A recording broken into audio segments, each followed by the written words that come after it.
As soon as I started ranting about the big banker analyst, my phone was too hot. I had to shut off. But like I was saying, you got a big banker analyst from JP Morgan. I don't know where he's from. I don't know if they rolled him out. I don't know. They go on a spiel on CNBC about, we may be looking at inflation later this year. And then he comes on and says, no, we're in for a soft landing. It's all a sham. If they want to do a soft landing, they'll do a soft landing because it's a sham. Then you say, they said they wanted to do a soft landing in 2008 when the mortgage-backed securities blew up. And the only reason, why do you think they didn't let it happen? There's buys on both sides.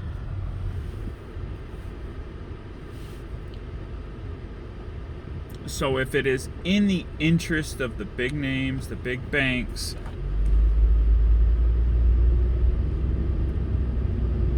that is the direction the markets fall. Now all these bank, I guess mergers, we'll call it. Well, we had 5-6 banks at this point blow up. So who'd they merge with? So those big banks, they all flow up.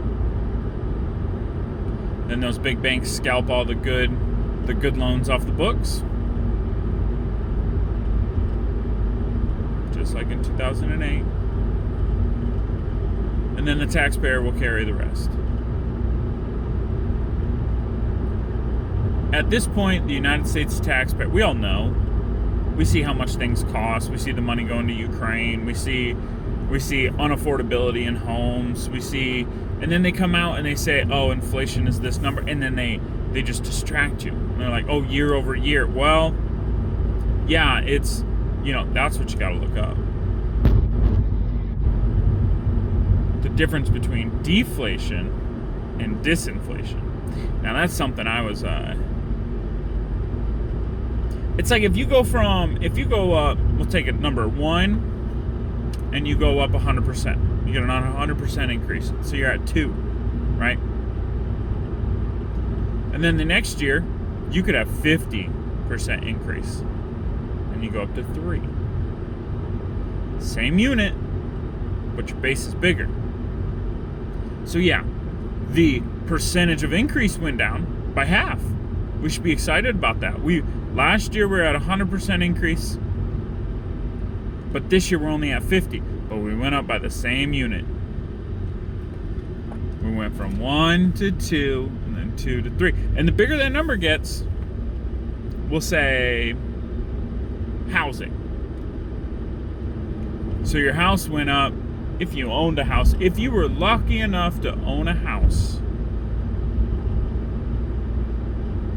Because when COVID happened, all the houses got bought up. I mean, they had the iBuy program or whatever that was from Zillow. All these big names, all these hedge funds, they were all buying up the houses. While average people were locked inside, panic. Didn't know where anything was going. Wow, billions flowed in to buy these homes from people on the same side, on the opposite side of the scared to buy. They were scared and had to sell. And chaos ensued, and they love chaos. You can always benefit in chaos. So, it goes back to the soft landing. If they want soft landing, they'll have soft landing because they want to catch you off sides. They want to be the they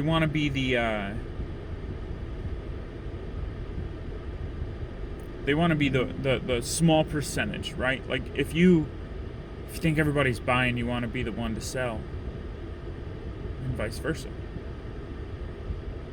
So if everybody predicts soft landing, it's in their interest to spook the markets and not have a soft landing.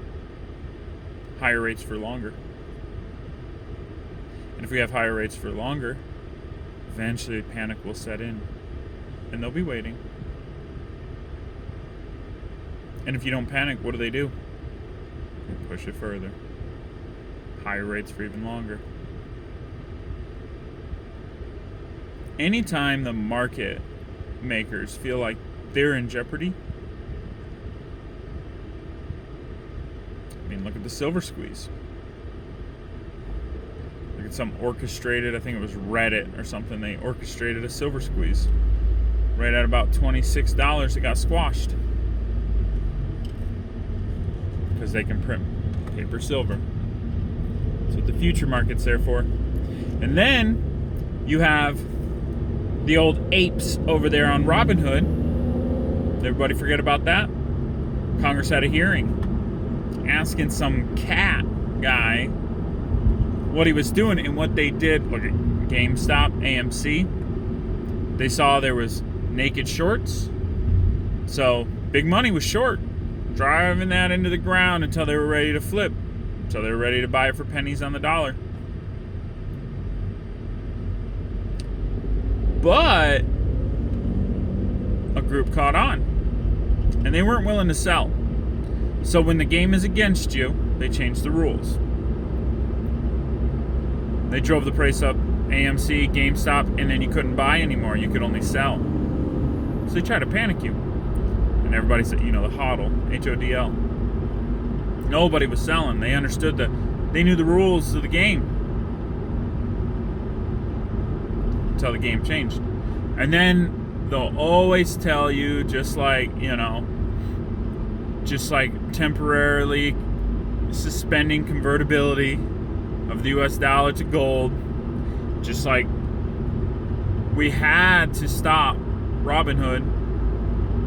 We had to stop the trade of Robinhood because Robinhood didn't have money on the books.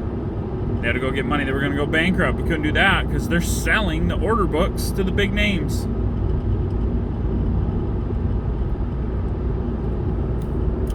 You'll never be on the winning side, and if you're on the winning side, you guessed right.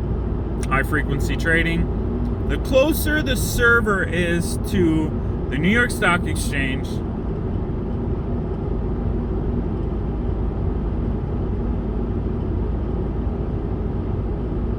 affects your price of buying your shares.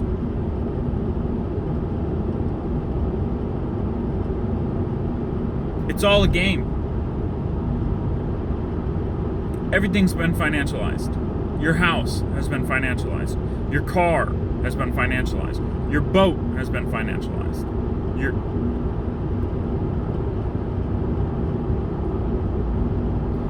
I can't think of a single thing in life that hasn't been captured through greed and financial markets.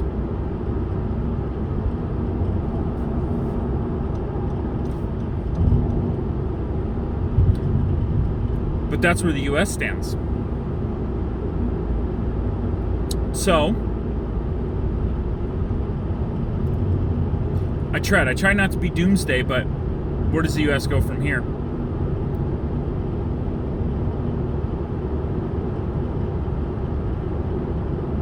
You can study the fall of Rome. You can follow the fall of the USSR. I mean, you can get all these data points, or you can walk the road, walk the sidewalk, go into a convenience store and talk to your friends and family and ask them what they think.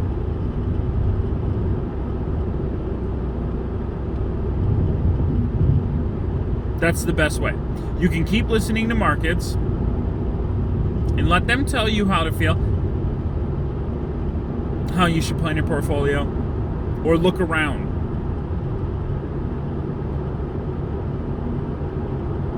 Try to buy some land.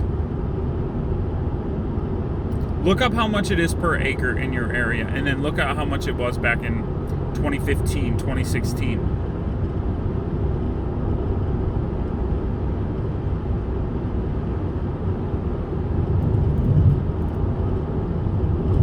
Everything is financialized. And eventually you'll own nothing. And they know it's coming. So you wonder what the war in Ukraine is, this Russia move, the BRICS nation. Everybody wants to say, trying to get a bunch of communists together to use one currency. It just won't work. I do agree. My goal is to not agree, but to see what you're saying. And I understand that point. But in the same hand, you can understand the point that many countries are so far in debt with the U.S. that they're owned. And that's why the United States wants to turn on their central bank digital currency, the FedNow program. Because once they can turn that program on, nobody wants to do the hard work. Again, I was listening to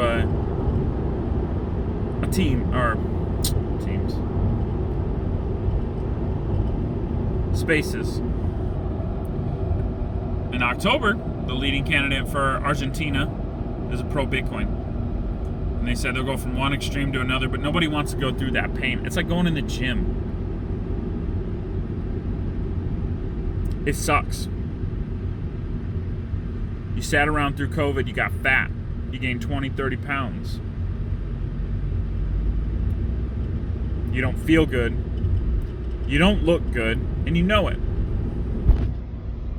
And you know what you gotta do. You gotta go to the fucking gym. Sorry, I swore. You gotta go to the gym. But it hurts the first couple times.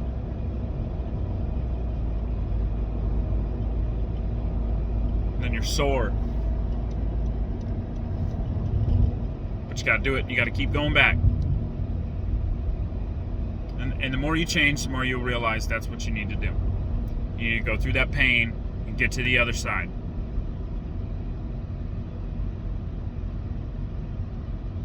No one's gonna be there for you. It's only you.